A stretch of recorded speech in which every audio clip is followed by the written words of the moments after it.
مسلم league نون نے دو چیزوں پہ کیمپین کی تھی. ایک تو یہ ہے کہ وزیر اعظم چوتھی دفعہ وزیر اعظم نواز شریف, اور دوسری بات ساڈی گل ہو گئی. اور دوسری طرف جو مریم نواز کی بات کریں, ان کی سیاسی لانچنگ تھی ایک قسم کی, اس طرح کی لانچنگ کہ جس میں وہ سیاسی طور پہ تو پہلے بھی وہ سرگرم رہی, لیکن ایک عہدہ لے کے پبلک آفس ہولڈر بن کے کیسا پرفارم کرتی ہیں. تحریک انصاف پہلے کیا کر رہی تھی 8 فروری 2024 سے پہلے, اور 8 فروری 2025 کو کیا کر رہی ہے. 9 مئی ہو چکا تھا.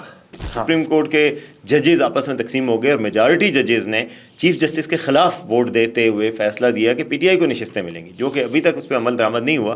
مگر اس کے بعد ریاست اور حکومت کے ماتھا ٹھنک گیا کہ جی یہ تو عدالتی وہ ہونے لگا, کو ہونے لگا, جوڈیشل کو پاکستان میں ہونے لگا. لیکن اس میں رینجرز کے جوان بھی تھے, اس میں پولیس کے جوان بھی شہید ہوئے, جن کی لاشیں وزیر اعظم نے اور آرمی چیف نے اٹھائے.